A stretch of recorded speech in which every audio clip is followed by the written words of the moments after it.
And what's up, everybody? I'm back with another video game review.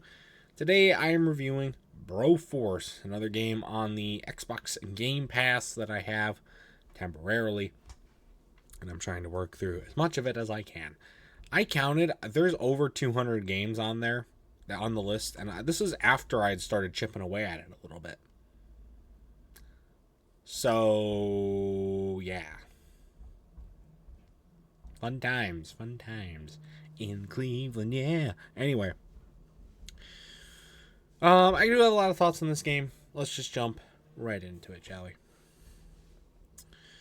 I really like how powerful the weapons are because they make you feel more powerful, and it feels like you can just brute force your way through pretty much anything in these levels, which I find really fun because that's what video games are meant to be about. They're meant to be about having fun. And they don't always have to be overcomplicated or anything like that. Just sometimes just going through the wall, going through the wall, going through the wall. And then you save the bros, and that's fun too. And I don't know, that's just a pretty cool thing. The way they go about having lives, though, is weird. Like, you don't have any health. You take any semblance of damage, you're dead. However, the game is pretty subjective when they decide to deal you damage and when they don't. So, I guess there's that. But then, like, you have lives, and when you die, you lose a life.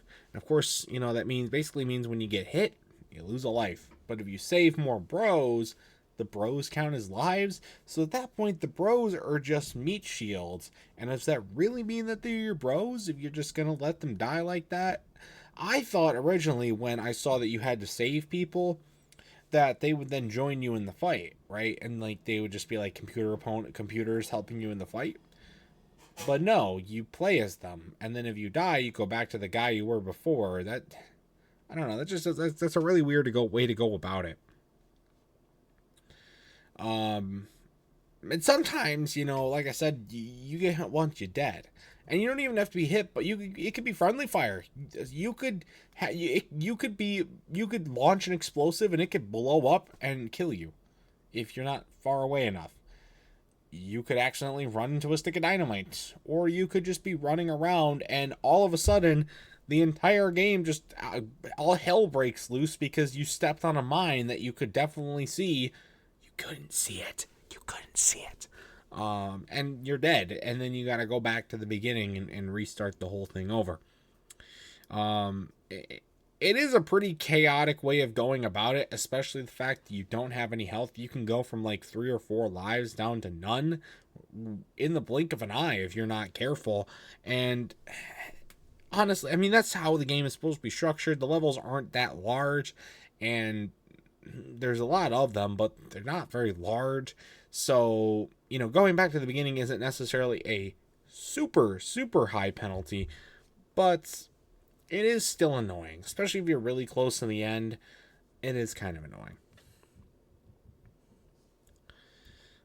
What I do like, though, is like if you blow up a structure and then you die later on in the game, the progress that you made or like the stuff you did in the before stays around, which is really cool because it opens up a whole new like way to like traverse the levels and tackle them.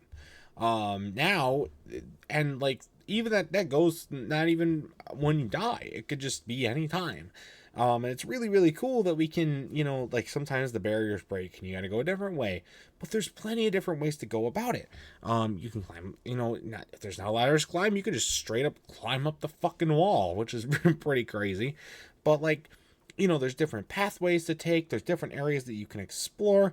Your first run through, you might not even see everything in the level. Most times you won't see everything in the level, which I think to that just adds a little bit extra replayability and also creativity because you can go wherever you need to go, do wherever you need to do.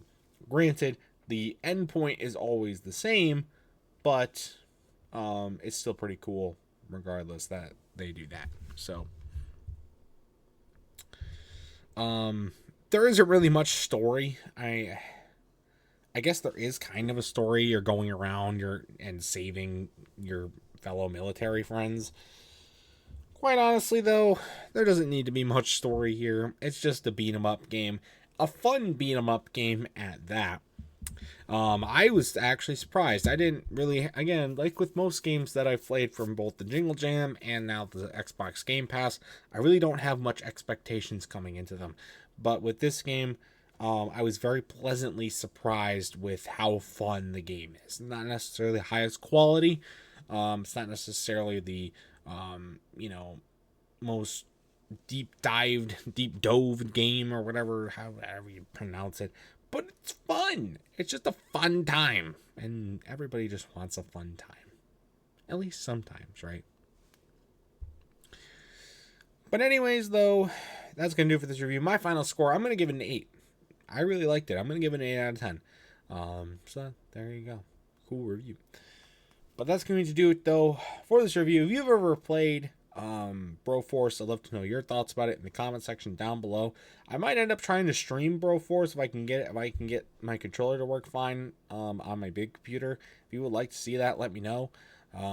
Actually, probably won't even matter because my Game Pass will probably run out by the time this video goes live. Maybe I'll buy the game though. Maybe I'll buy it. I don't think it's that expensive, but anyways, though, that's going to do it for this video. Stay tuned for much more amazing content, including more game reviews and other awesome stuff. And until next time, see you guys later. Goodbye.